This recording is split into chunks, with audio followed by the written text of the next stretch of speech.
Buenas noches, bienvenidos a esta nueva emisión de México Insurgente. Este lunes 5 de mayo les damos la bienvenida a todos los que nos acompañan y siguen nuestro contenido a través de nuestro canal de YouTube. Esta noche tenemos a un conductor nuevo que se está integrando al equipo de México Insurgente, Fernando Luna. Buenas noches, bienvenido. Buenas noches, camarada. Muchas gracias por el recibimiento y muchas gracias a todos. Vamos a iniciar este programa, tenemos varios temas, pero vamos a iniciar con una noticia que se informó el 1 de mayo. Digamos que fue pues la ratificación de la aprobación de la reducción de la jornada laboral, pero esta será gradual. En un periodo de 5 años se estima que puedan reducir la jornada laboral, que establece la ley de 48 a 40 horas con 2 días de descanso. La respuesta ante este anuncio por parte de organismos pues empresariales y patronales fue que esto va a afectar sus ganancias y demás. Hoy tenemos a nuestro compañero Benjamín, que es el secretario de organización de la CESUM, para hablarnos sobre este tema. ¿Qué es lo que piensan los trabajadores sobre, primero, es suficiente una reducción de la jornada laboral a 40 horas y este mecanismo de conseguirlo en un periodo de 5 años? Benjamín, buenas noches, muchísimas gracias por acompañarnos. Buenas noches, Laura. Mira, la verdad, este asunto viene a tomar nuevamente relevancia porque lo dice la presidenta. Cuando nosotros sabemos que la propuesta de la reducción de la semana de 48 horas a 40 horas, esa era una propuesta de la diputada Susana Prieto Terrazas, que la metieron en la legislatura pasada y que casi había conseguido el consenso de todos los diputados, inclusive hasta diputados de oposición a Morena, para implementar la semana de 40 horas. De improviso se interrumpe ese proceso de sacarlo de la agenda, ya cuando supuestamente se iba a discutir de última hora para ver si pasaba como para aprobarse en el Congreso, y se detiene y los actores como el que era el coordinador, en ese caso Ricardo Monreal, pues habla de que se iba a implementar la jornada laboral tal como venía en la propuesta, así la traían tal cual. De pronto se produce el frenón por parte del mismo presidente, Andrés Manuel, da la orden. Yo supongo que una manera de convencer a los trabajadores para que votaran durante la elección, porque verdaderamente, al igual que todas las propuestas, vamos a hablar de la Ley Federal de Trabajo, que se crea en 1931, que ya se había creado durante la creación de la Constitución, se había formado el artículo 123, que era la base de regular el trabajo en México. Cuando se sale de control todas las huelgas en sindicatos, en empresas,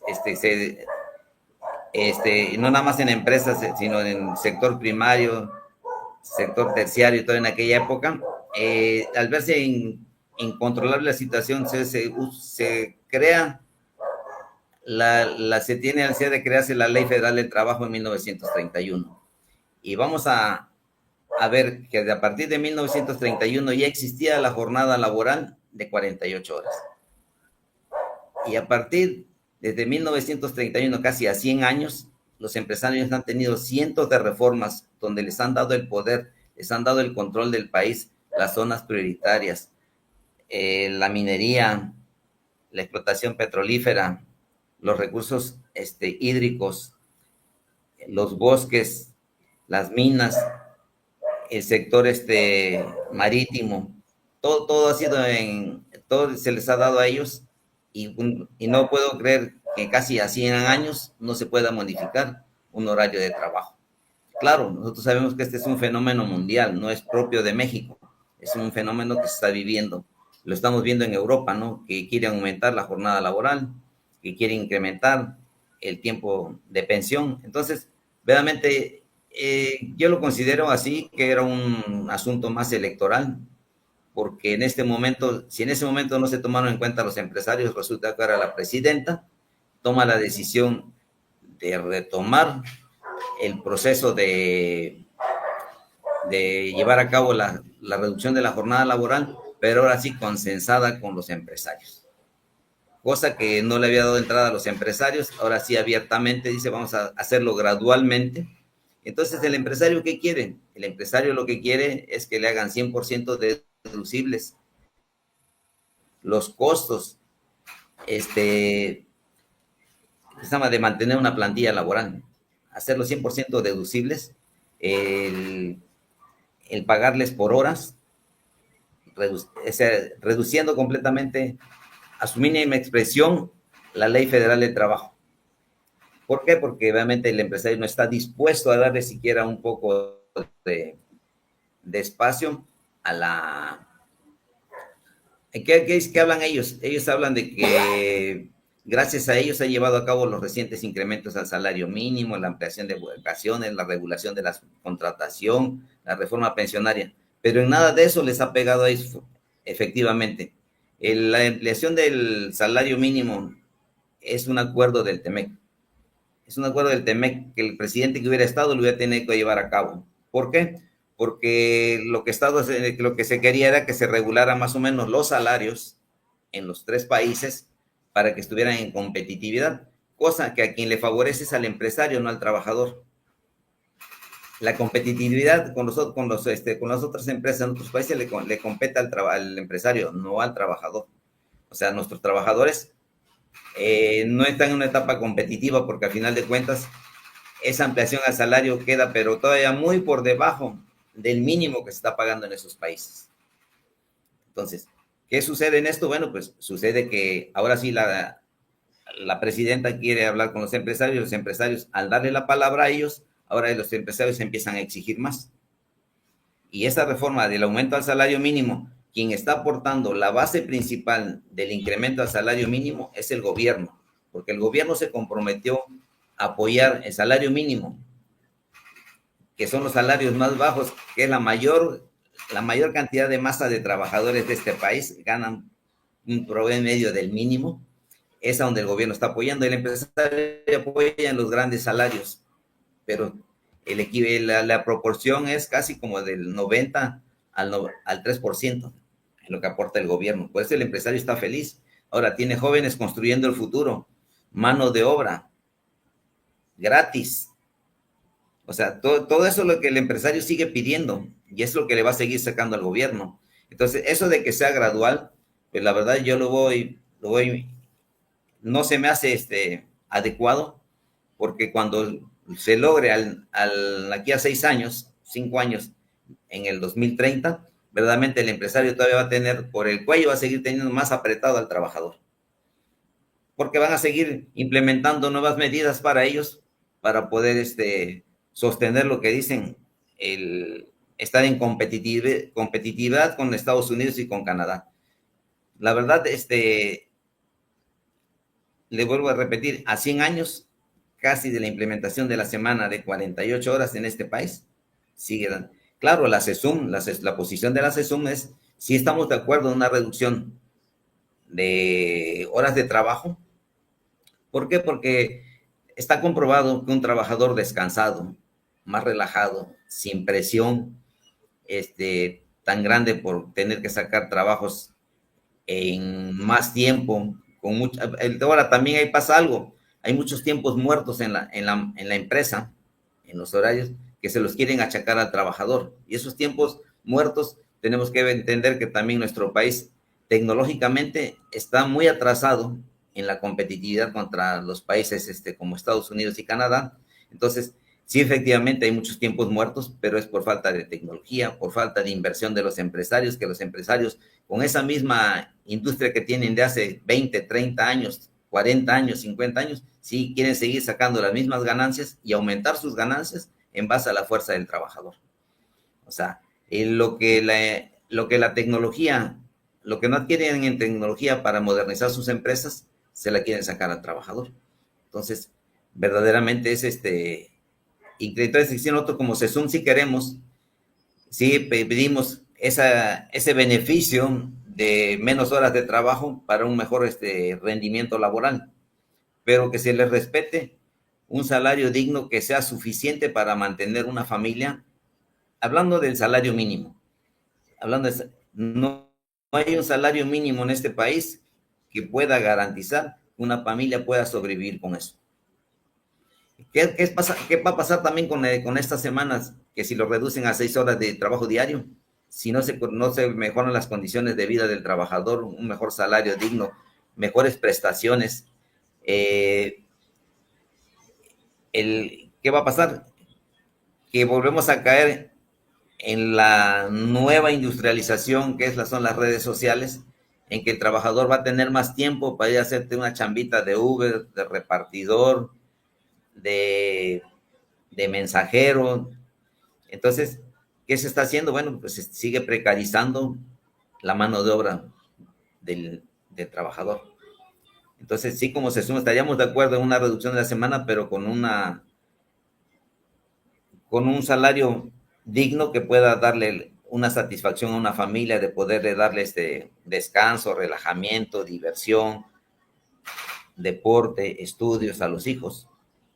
Porque sin eso no, a este país vamos a seguir igual en estas condiciones. Esa reducción gradual de la brecha de las 48 a las 40 horas, en primera el tramo es muy largo y van a tener los empresarios tiempo de pedir y pedir y pedir todavía más. ¿Y dónde va a quedar el trabajador? Bueno, es más, ni siquiera vemos a los sindicatos metidos en la discusión de la semana de las 40 horas. Si no está presente la fuerza de los trabajadores, eso sigue siendo como en 1931, plasmar unas leyes, sí, muy avanzadas en su tiempo y todo lo demás, pero sin el sustento principal, que es la fuerza de la base trabajadora que esté dirigiendo ese movimiento. Esa sería mi opinión con respecto a qué creo de la implementación por parte de la presidenta de la discusión nuevamente de la semana de las 40 horas. Cuando ni siquiera en lo que ella misma lo dice en sus declaraciones, prácticamente ella acepta que no se ha discutido, que no han hablado con los empresarios, porque dice que sí vamos por las 40 horas en beneficio de la clase trabajadora, pero tiene que darle la palabra a los empresarios, se tiene que discutir entre todos, nuevamente, poderse discutir para poder llegar a los acuerdos. Entonces, lo principal, lo que más le interesa son los acuerdos, no le interesa a la clase trabajadora. ¿Y qué pasó con nos tenemos que referir al sexenio anterior? La reforma al TEMEC en cuestiones laboral, que fue la reforma del 2019, verdaderamente el presidente Andrés Manuel tuvo la oportunidad de leer el tratado, de leer los acuerdos y decir si va o no va. Y no lo hizo. Ahí lo dejó. Entonces, ¿a quién le ha dado menos? Pues al trabajador. Se iba a combatir el outsourcing. El outsourcing sigue, pero ya está legalizado. Ya está plasmado en la Ley Federal del Trabajo cómo se debe de emplear el outsourcing. Y se sigue empleando. O sea, no puedo creer que a estas alturas tengamos trabajadores en empresas internacionales como CICE, ICABE, Logra, todas aquí en los puertos, que nada más tienen su seguridad social mientras estén trabajando y en el área de trabajo. Podrán tener un salario de 400 pesos, 500 pesos diarios, pero sin prestaciones. Si le pasa algo de su casa al trabajo, nadie lo cubre. Y ahora hay demasiada mano de obra en estas empresas que eres reemplazable el mismo día que faltes. No van a estar pensando a quién vamos a meter, ya tienen a quién poner, porque a la hora de la nombrada del trabajo, por cada puesto que van, si ese día se van a necesitar 20 manos de obra, 20 personas para la mano de obra, hay 60 u 80 haciendo fila esperando que los nombren. Tengo una pregunta. Sí. ¿Cómo desmoviliza o moviliza este retardo en las 40 horas a la clase trabajadora? ¿Los mantiene quietos esperando hasta el 2030 o arrecia el movimiento obrero?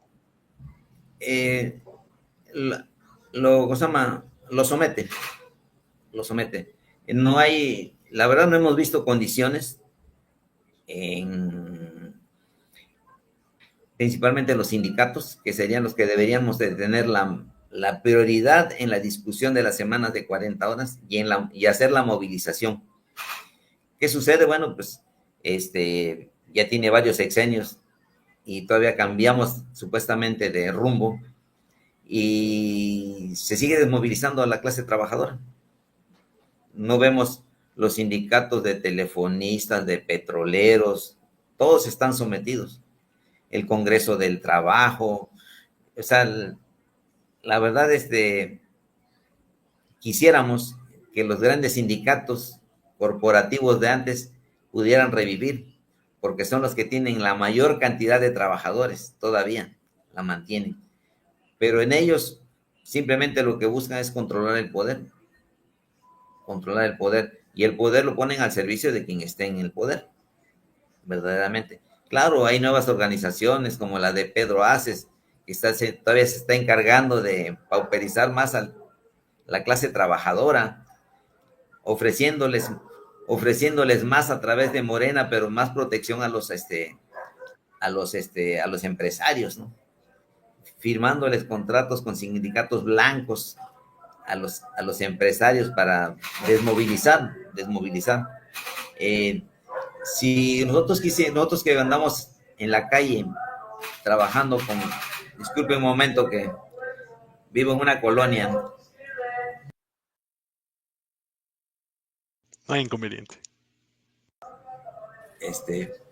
Seguimos. En el asunto estamos hablando de los...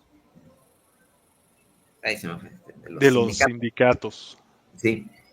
Nosotros que andamos a ras de suelo, caminando, la verdad, la desmovilización es tal que sindicatos que tendríamos que haber marchado el 1 de mayo, no marchamos, porque todavía es muy difícil grabarnos en la cabeza que el asunto del sindicalismo es corporativo, es social, es de grupo, no es individualismo.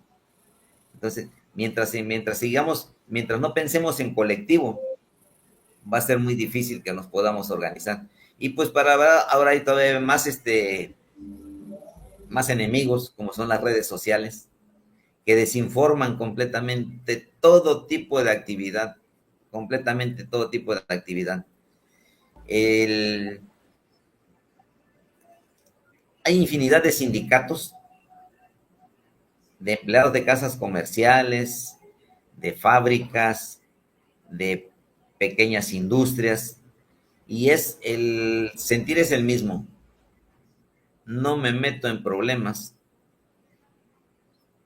porque es más, si yo trabajo más horas me pagan más, pero no es que les paguen más y no les pagan mejor, tampoco les pagan el 200% que sería hacer porque quedaste a trabajar un domingo, porque hiciste tiempo extra y te van a pagar al 200 pesos, el 200% las 3 horas que trabajaste extra en ese día. No. Ellos con que les paguen es suficiente. Y algunos siguen teniendo siguen sin tener seguridad social, así sean 10, 20, 30 trabajadores, no pelean ellos la sindicalización. O sea,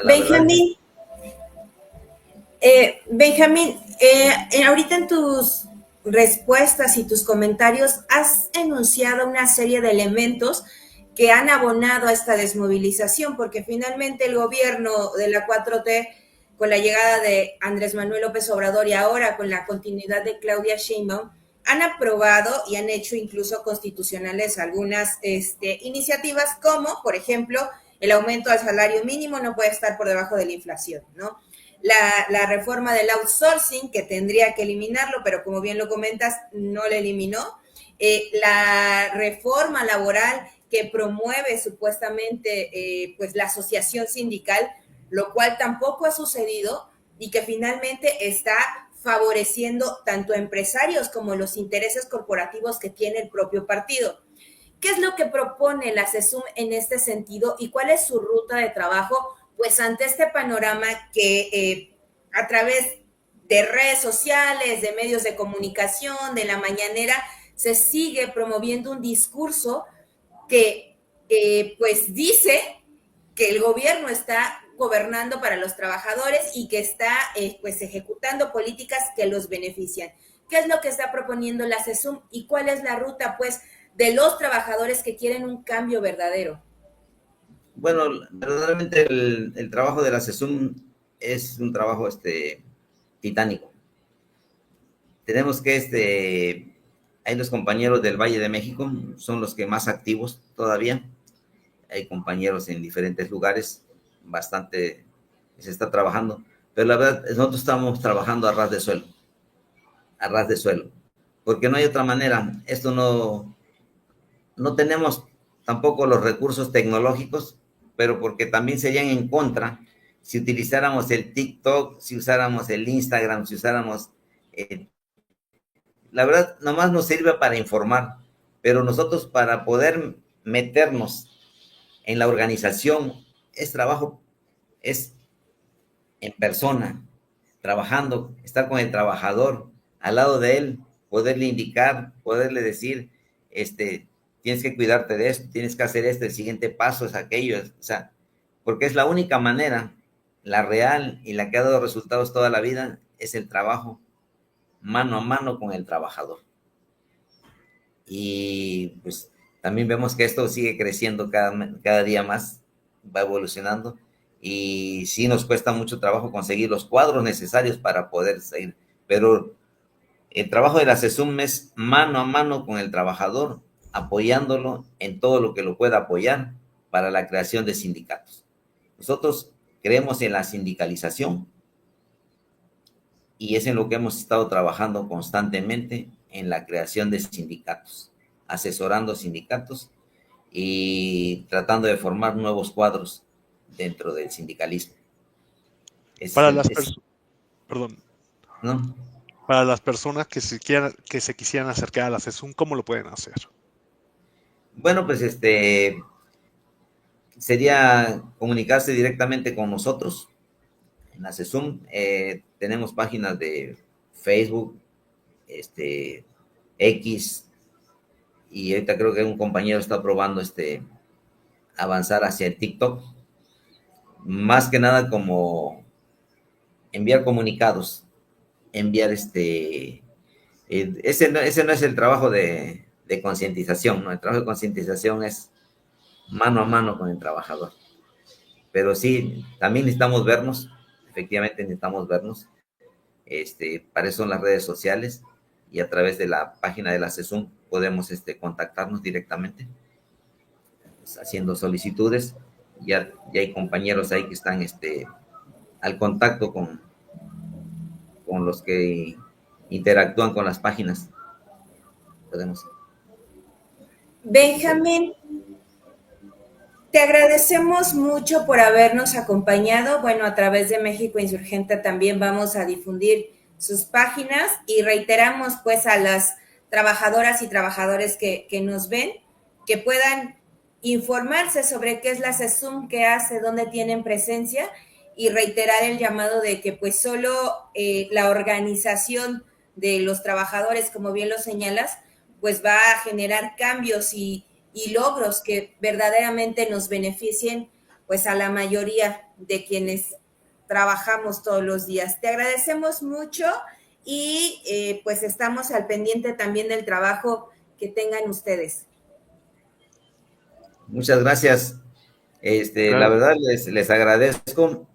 Yo pertenezco al sindicato de la Unión de Estibadores y Jornaleros del Puerto de Veracruz, un sindicato portuario, un sindicato que tenemos ya 34, vamos a cumplir el 1 de junio 34 años de lucha por una requisa que implementaron en el puerto, Carlos Salinas de Gortari, y estamos en la lucha por porque nos reparen el daño causado por el despojo que hicieron de nuestro trabajo, que fue el primer paso para privatizar los puertos en México. Entonces, tenemos años en esto, sabemos cuál es el camino, pero la verdad el camino es arduo, pero también tenemos compañeros en la CESUM que han hecho un excelente trabajo, y hemos visto compañeros que están desarrollando trabajos muy importantes dentro de la CESUM y que han despegado bastante, y creo que son la nueva cara de la CESUM dentro de poco tiempo. Sí, hay buenos compañeros jóvenes, muy jóvenes. Bueno, pues que siga creciendo la lucha y la organización. Ahorita ya está el contacto de la CESUM en nuestro canal de YouTube, en esta transmisión. Y pues muchísimas gracias, Benjamín. Gracias. Buenas noches. Buenas noches.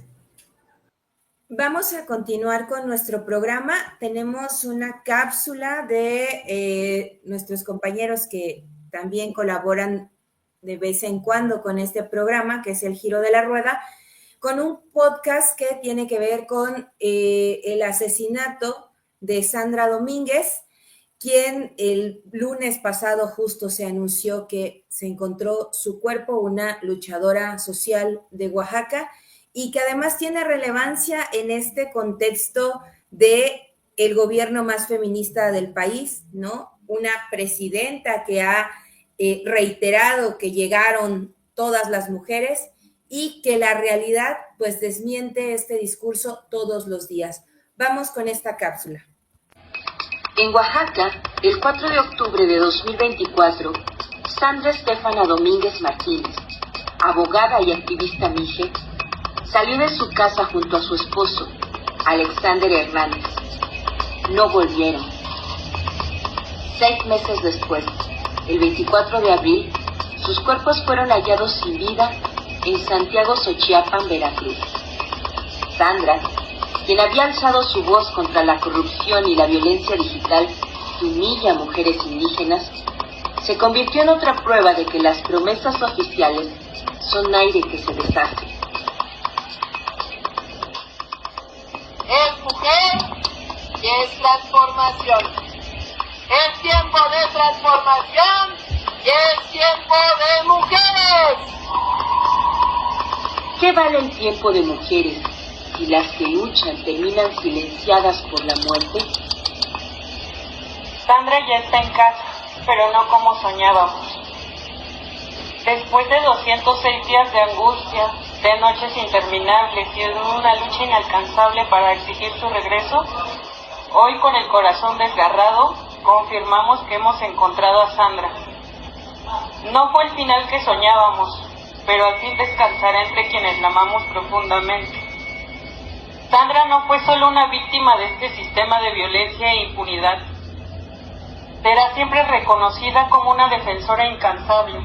Como mujer Ayuk, abrazó la defensa de su pueblo y de todas las mujeres indígenas que sufrían violencias o discriminación. Cuando alguna mujer acudía a ella en busca de ayuda, Sandra siempre respondía. Nunca dudó en acompañar, en sostener, en alzar la voz donde otros callaban. Su lucha no era solo desde las palabras, sino desde los actos de amor, solidaridad y coraje.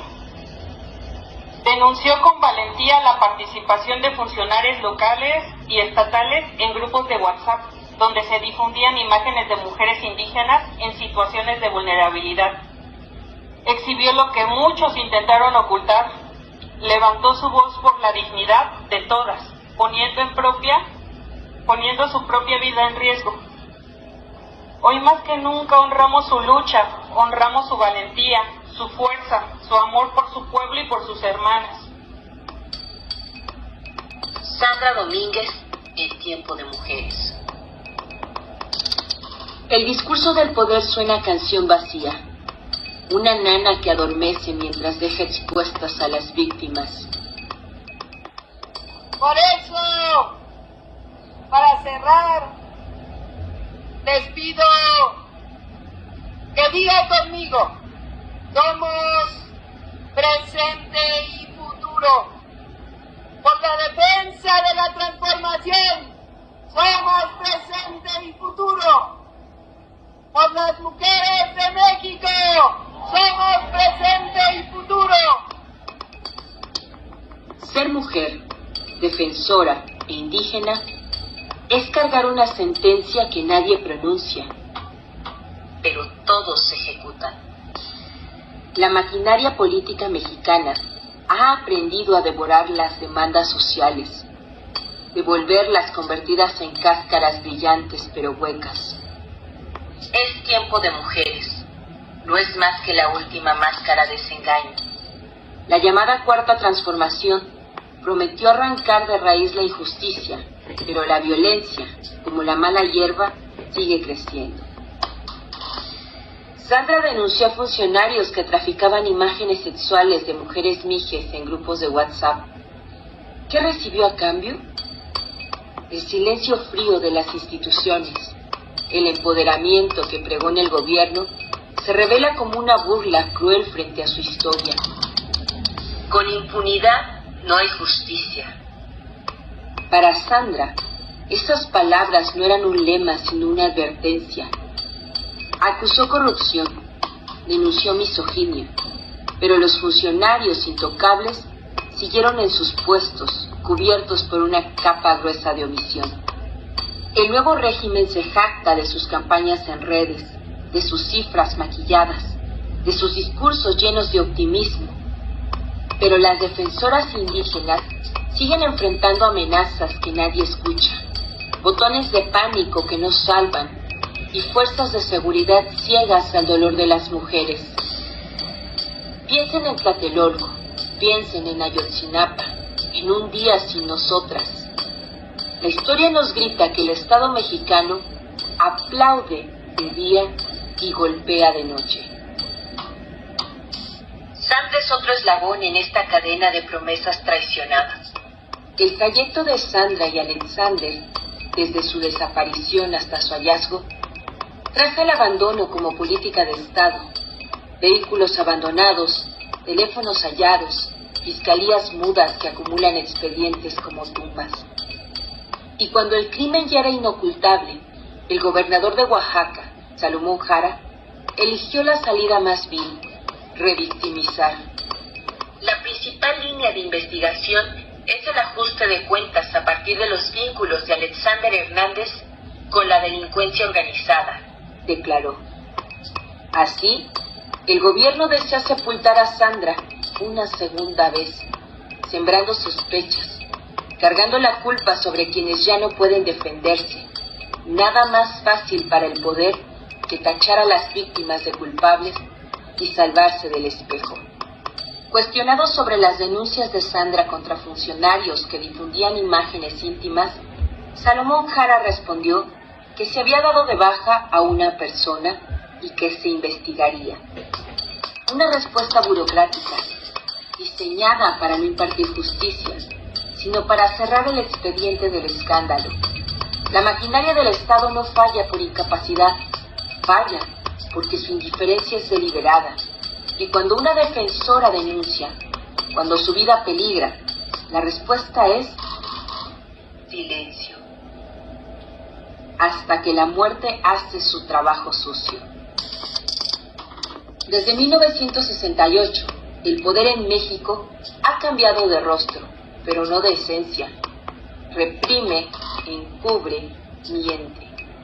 La vida de Sandra, un desafío que ni las promesas más ruidosas pudieron domesticar.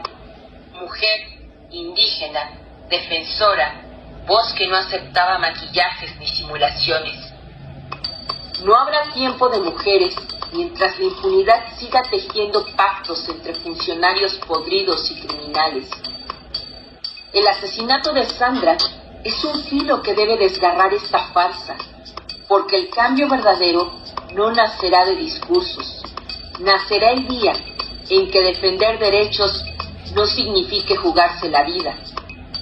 La memoria de Sandra exige romper el ciclo. Basta de palabras huecas. Queremos una justicia viva. La justicia no se proclama, se construye. Solo entonces, el tiempo de mujeres será más que un cartel brillante, será un futuro que no mate. Con un guión de Quino Balú, les informó Laura Quintero.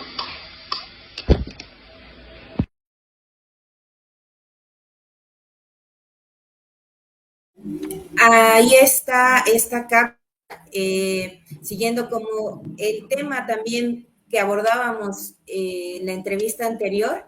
Finalmente, este gobierno ha enarbolado discursos con los que, pues, no se sostienen en la realidad, ¿no? Esta consigna de primero los pobres, de por el bien de todos, pues en realidad no empata con lo que vemos todos los días, con lo que pues los y las trabajadoras enfrentamos a diario.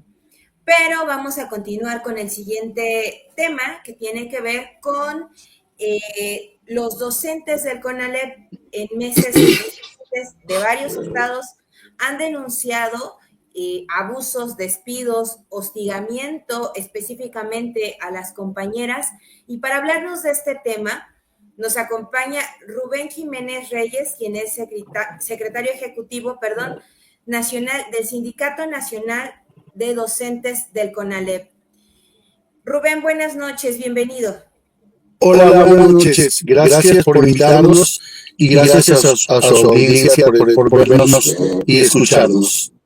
No, al contrario, gracias a ti por aceptar nuestra invitación. Rubén, cuéntanos qué es lo que está pasando pues con ustedes, específicamente con los docentes del CONALEP. Ahorita tienen un pliego petitorio. ¿De qué va esto? ¿Qué problemáticas se están enfrentando? Sí, pues tenemos una serie de problemas en CONALEP en varios estados de la República, porque CONALEP, los directores generales de CONALEP estatales o directores generales de CONALEP en cada entidad de la República violan permanentemente los derechos laborales de los docentes, es decir, violan la Ley Federal del Trabajo y también la Ley Federal de Trabajadores al Servicio del Estado. Esta situación se debe principalmente porque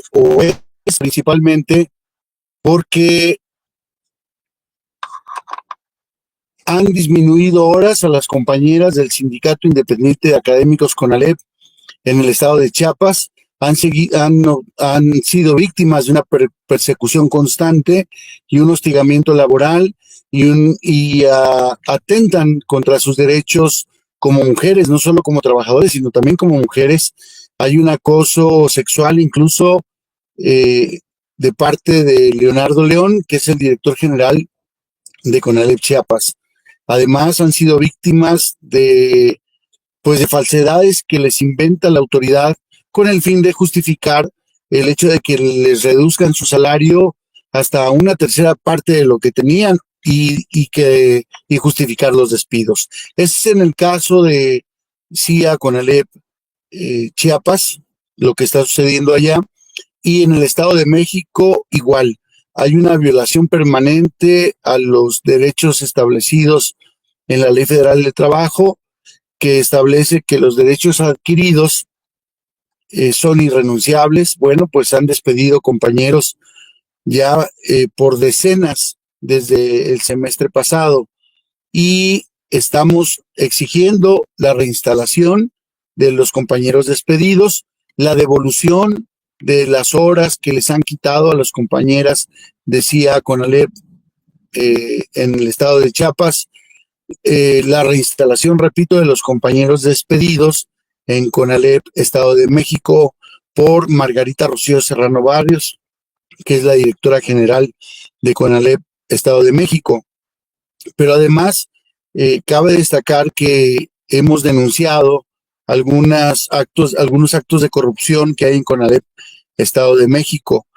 Hace poco salió una nota de cómo la Secretaría de Educación del Gobierno del Estado de México está, pues, utilizando el poder que tienen para obligar a que las universidades y todo el sector educativo compren o hagan adquisiciones a empresas específicas que son propiedad de Guillermo Calderón Vega, que es el coordinador jurídico de la Secretaría de Educación del Gobierno del Estado.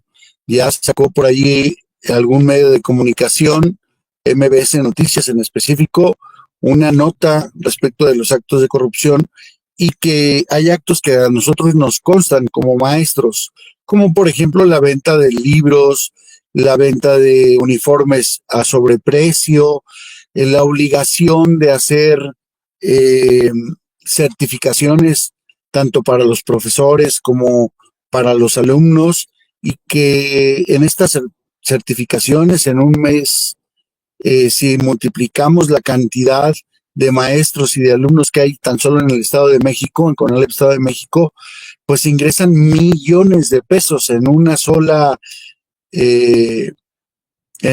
certificación. La renta, por ejemplo, de inmuebles, por supuesto también, la venta de artículos para graduación a sobreprecio también. Todo esto lo hemos denunciado en medios de comunicación. Al mismo tiempo estamos exigiendo que en algunos estados de la República se reconozca tanto al CIA CONALEP como al SINADOCO, porque en un acto de exceso de poder, los directores generales se niegan a reconocer a los sindicatos cuando la ley es muy clara. La ley establece que una vez que tengamos el registro como sindicato, esa toma de nota y ese registro surte efecto ante todas las autoridades. Así lo dice claramente la Ley Federal del Trabajo, y todas son todas, entiéndase, poder ejecutivo, legislativo y judicial, y los tres órdenes de gobierno, que es el gobierno federal, estatal y municipal. Entonces, haciendo uso de su poder de manera arbitraria, empiezan a decir que nos desconocen como sindicato cuando las autoridades de CONALEP no tienen facultades para reconocernos o desconocernos.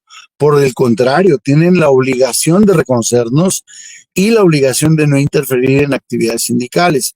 Lo que hacen es tratar de llegar a acuerdos con sindicatos de protección patronal, como es el sindicato de la CTM allá en Chiapas, y como es la Asociación de Trabajadores Docentes del CONALEP Estado de México aquí en el Estado de México. Otra cosa que estamos solicitando es que se eliminen las cláusulas de exclusión o bien cláusulas de exclusividad. Resulta que en los estados de la República, en CONALEP, los sindicatos que son mayoritarios y que la mayoría son de protección patronal, y me refiero a mayoritarios porque son los titulares del contrato colectivo de trabajo, en las revisiones de esos contratos colectivos, los sindicatos de protección patronal redactan cláusulas que van en perjuicio de los trabajadores. Por dar un ejemplo sencillo, por ejemplo, acuerdan otorgar el premio de puntualidad a los trabajadores, o bien algún recurso como batas o zapatos especiales para los talleres de mecánica, y el sindicato de protección patronal, que es el mayoritario, los sindicatos de protección patronal, que son los mayoritarios, redactan cláusulas en negociación con el patrón, donde dice que se les debe entregar solo a ellos los recursos.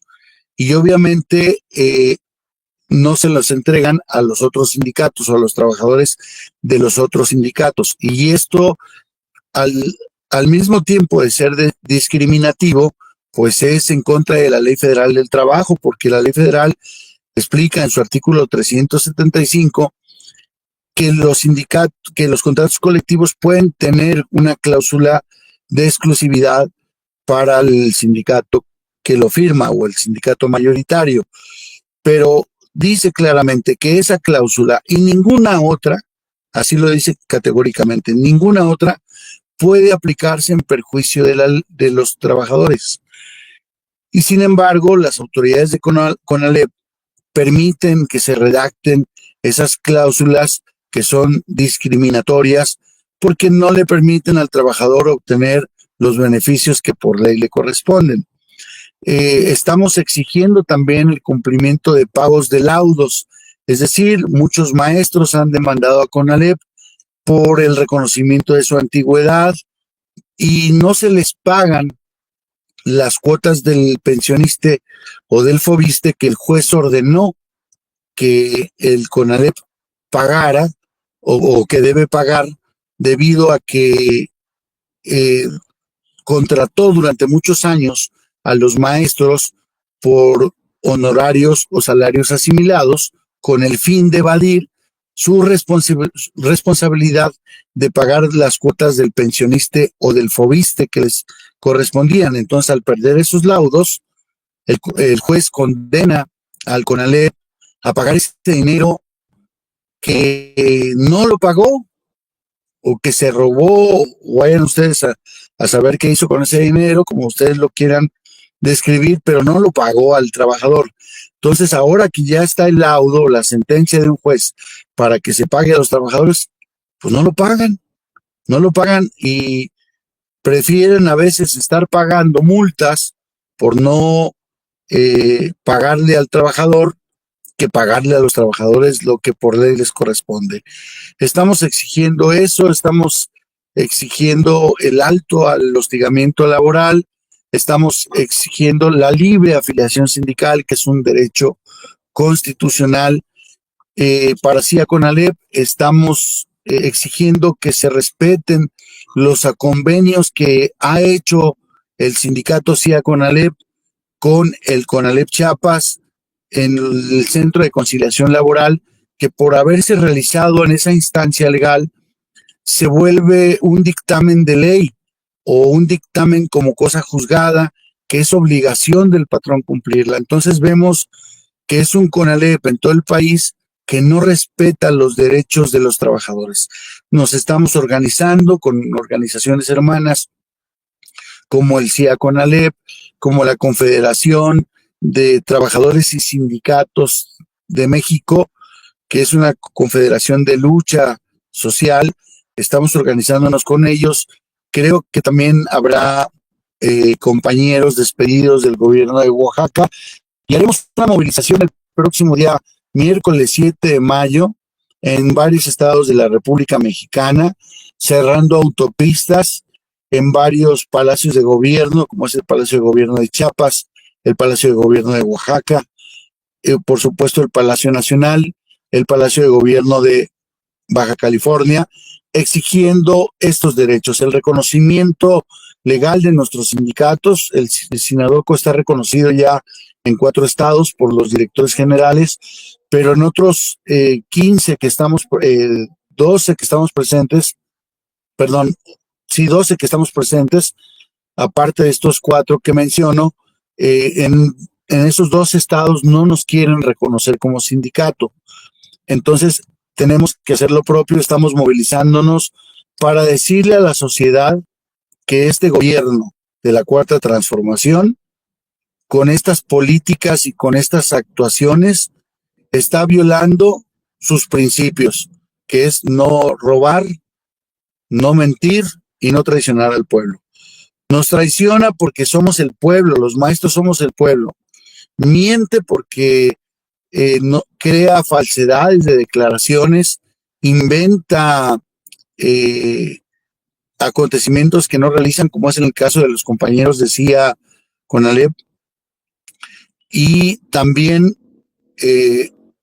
roba, porque nos consta que roba en CONALEP Estado de México, la directora general de CONALEP, Margarita Rocío Serrano Barrios, y Guillermo Calderón Vega, que es el asesor jurídico de la Secretaría de Educación, se están robando el dinero.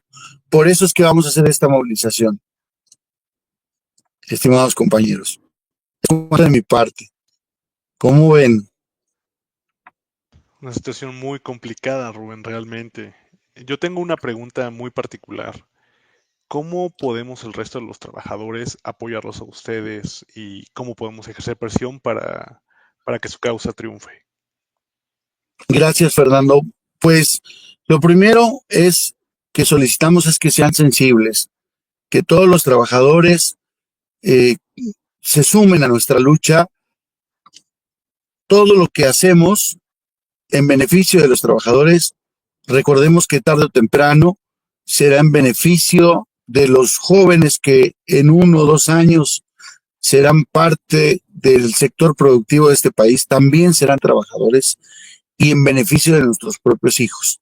Es importantísimo que comprendamos que los trabajadores, la única vía que tenemos para mejorar nuestras condiciones laborales es la manifestación, la vía jurídica, pero ahora con todo lo que está pasando y la reforma judicial, se vuelve más difícil la vía jurídica. Por lo tanto, la movilización social es la principal arma, el principal instrumento legal, la libre manifestación pacífica para hacer valer nuestros derechos.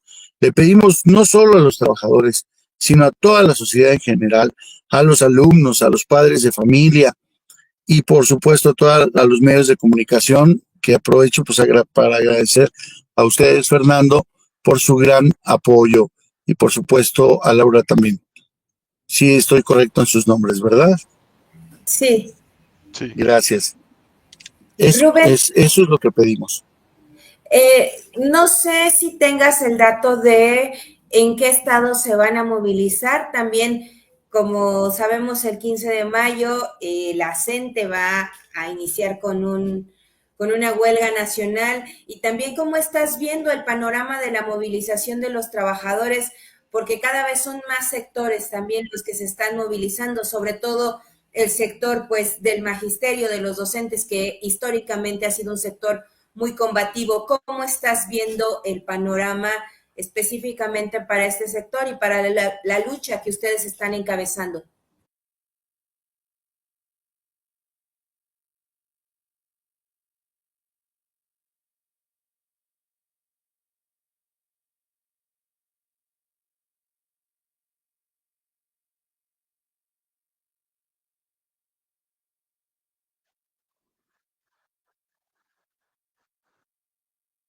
¿Sí me escuchas?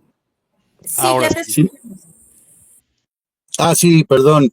Les decía que nos vamos a manifestar en la mañanera, en el Palacio de Gobierno de Chiapas, en el Palacio de Gobierno de Oaxaca, en el Palacio de Gobierno de Baja California, en el Paseo Toyocan, que es la carretera que va hacia Toluca, esa a la altura de Metepec. Nos vamos a manifestar en la México Querétaro, nos vamos a manifestar en la autopista que va de Chiapas a Oaxaca.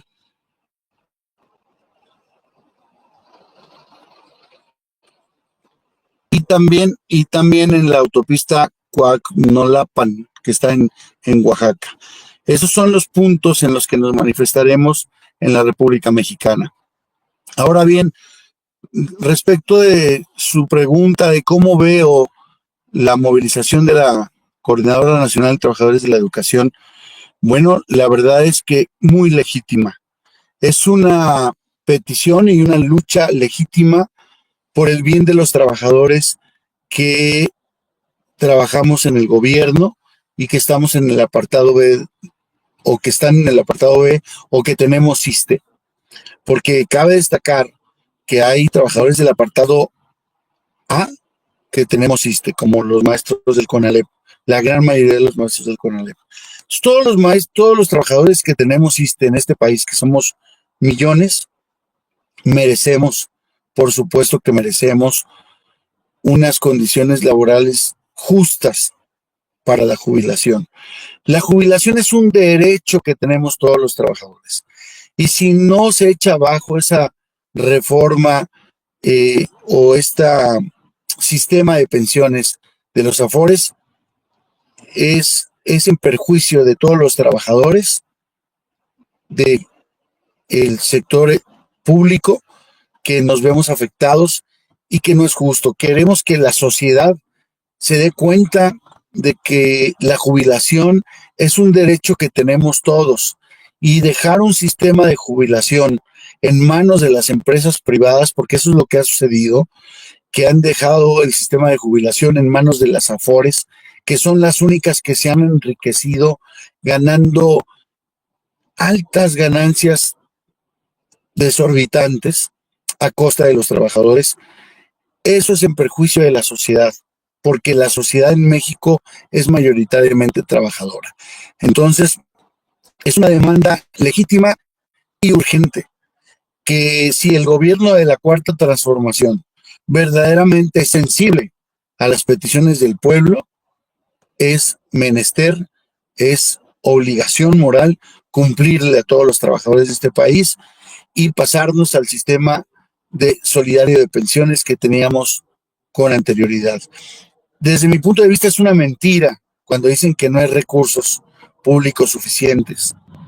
Desde mi punto de vista es una mentira. Sí hay recursos públicos suficientes. Si revisamos el presupuesto de egresos de la Federación y comparamos todo lo que se genera, sí hay recursos suficientes. Lo que pasa es que no le quieren quitar la riqueza a esas grandes empresas que se llevan el dinero de los trabajadores y que se enriquecen con este sistema de Afores y de cuentas individuales. Es cuanto de mi parte. Y yo hago un llamado, antes de terminar, hago un llamado a todos los trabajadores que tenemos ISSSTE en este país, que recapacitemos, que nos levantemos, que nos unamos a la huelga nacional en la medida de nuestras posibilidades, o más bien con todas nuestras fuerzas, con todo nuestro ímpetu, nos sumemos a la huelga nacional que está convocando la Coordinadora Nacional de Trabajadores de la Educación. El gobierno federal de Claudia Sheinbaum Pardo tiene que recapacitar y buscar la solución a ese problema. Y todos sabemos como pueblo que la solución la tiene el gobierno y que sabemos que el principal obstáculo es el interés de las empresas privadas, de las Afores, por no dejarse que les quiten ese dinero. Pero dinero hay suficiente para mantener, aun cuando se vaya invirtiendo en la pirámide poblacional. Todos los maestros sabemos lo que significa la inversión de la pirámide poblacional, pero también sabemos cuánto dinero hay disponible en el país y que se recauda por vía de impuestos. Sí alcanza el dinero. Entonces es hora de que nos hagan justicia, porque es un derecho. La jubilación es un derecho para todos los trabajadores. Y miren ustedes, si se logra modificar y regresar al sistema solidario de pensiones, eso va a beneficiar no solo a los trabajadores del gobierno, sino eso va a provocar una fuerza para que los trabajadores de las empresas privadas también gocen de una jubilación digna. Creo que es obligación de todos los trabajadores de este país sumarnos a esa lucha. Es cuanto. Muchas gracias, Rubén, por acompañarnos. Bueno, ya sabemos que el próximo 7 de mayo estarán ahí en la mañanera y en diferentes estados. Vamos a hacer también un llamado a nuestra audiencia que pueda solidarizarse con los compañeros docentes del CONALEP, y desde México Insurgente vamos a estar al pendiente y dándole seguimiento a su lucha y a las movilizaciones que hagan. Te agradecemos muchísimo por acompañarnos. Gracias, Laura. Gracias, Fernando, y gracias a su medio de comunicación por darnos voz al pueblo. Muchas gracias. Gracias a ti. Buena noche. Buenas noches. Hasta luego. Hasta luego. Bueno, pues ahí está una lucha más a la que hay que darle seguimiento. Muy importante lo que están haciendo también los compañeros del CONALEP. y ya veremos cuál es la respuesta a este pliego petitorio que van a presentar el próximo 7 de mayo. Estamos llegando ya al final de nuestro programa, nada más brevemente hacer un comentario. El pasado 3 de mayo, pues se conmemoró el Día Internacional de la Libertad de Prensa y la Libertad de Expresión, y en un ranking mundial, pues México en los últimos años ha sido uno de los países más violentos para ejercer el periodismo, comparado con países que están en situación de guerra, incluso como Palestina en este momento. La violencia que sufren los comunicadores, las periodistas y los periodistas en México, pues es de unos niveles pues brutal. Pero de acuerdo con este ranking, la situación que enfrentan de violencia, lejos de mejorar en los últimos 7 años, que es lo que comprende, digamos, la transición gubernamental en este cambio de gobierno, pues ha sufrido un deterioro importante. Y lo que hemos visto, pues, es que desde la tribuna de la mañanera siempre se ha pregonado el discurso desde que llegó Morena al gobierno, pues hay libertad de expresión, no hay más apertura, hay una mañanera, una conferencia mañanera todos los días en donde pueden asistir los periodistas y preguntarle al presidente, ahora a la presidenta, y tener ese diálogo. Pero pues esta situación en realidad forma parte de esta estrategia mediática configurada de este gobierno, porque en términos reales, las y los periodistas de a pie, los que ejercen el periodismo y la labor de informar, sobre todo en los estados, siguen siendo asesinados, siguen siendo criminalizados, siguen siendo hostigados, y la mayoría de pues los crímenes en contra de los comunicadores y las comunicadoras pues son por parte del propio Estado, de instancias gubernamentales, y en este entramado pues que se ha conformado alrededor del crimen organizado, pues también es ese otro elemento importante que ha agudizado la violencia que enfrentan los periodistas, pero que nosotros sabemos ahora cuál es la vinculación que tiene el gobierno con el narcotráfico, ¿no? Porque muchas veces desde el gobierno se lavan las manos, y cuando hay un atentado en contra de periodistas o incluso de luchadores sociales, pues fue el narcotráfico, como si también esto estuviera desvinculado del quehacer gubernamental que se ejerce sobre todo en los estados y en los municipios. Entonces, esto tiene que ver también con el quehacer que queremos hacer desde México Insurgente, y reiterar nuevamente este discurso de la libertad de expresión que pues se difunde a través de los grandes medios de comunicación y de las instancias gubernamentales. Y la pregunta de esa libertad de expresión o quién ejerce ese derecho, pues en realidad vemos que son estos grandes monopolios de la comunicación que también tienen su vinculación con el aparato gubernamental, los negocios, la compra de publicidad, y ahora con el entramado de comunicación que ha creado la Cuarta Transformación a través de la mañanera y de los periodistas y de los medios de comunicación que respaldan este discurso, porque tiene que ver con sus propios intereses empresariales, ¿no? Entonces, hacer énfasis en eso, y bueno, pues también saludar a todos los medios independientes, a todos los medios democráticos y combativos que pues insisten en esta labor de no solo informar, sino hacer de la comunicación y hacer del periodismo pues una herramienta para la transformación.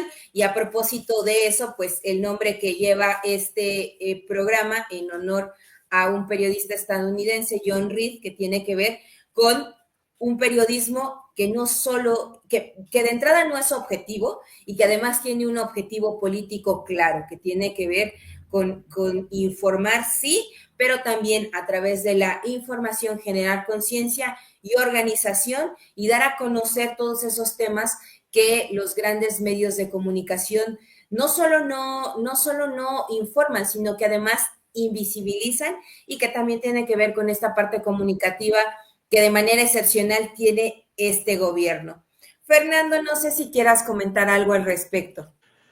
Bueno, en primer lugar, quisiera establecer cómo bajo un gobierno que no está a cargo de trabajadores, es muy difícil que pueda existir una verdadera conversación acerca de la situación real del país. Siempre habrá intereses de por medio, en particular de empresarios, en particular del dinero, y obviamente eso jamás beneficiará a la clase trabajadora. Podemos proseguir no solamente con el gobierno actual, el gobierno anterior, sino todos los gobiernos que han estado en México. Es lamentable realmente que estemos equiparables en libertad de expresión junto con países en plena y abierta guerra, tal como Palestina, como Ucrania, inclusive como Rusia.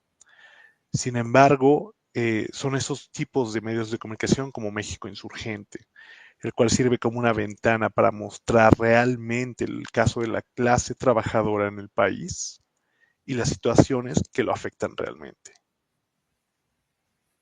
Así es. Pues hemos llegado al final de este programa. Agradecemos a todos y a todas quienes nos acompañaron en esta emisión y agradecemos a nuestro compañero Salomón que nos acompaña en los controles técnicos y la producción de este programa. Los invitamos a que puedan acompañarnos el próximo lunes en punto de las 9 de la noche en otra emisión de México Insurgente y también a quienes nos ven y no se han suscrito a nuestro canal de YouTube, los invitamos a que puedan suscribirse, a que puedan difundir y a que nos acompañen el próximo lunes.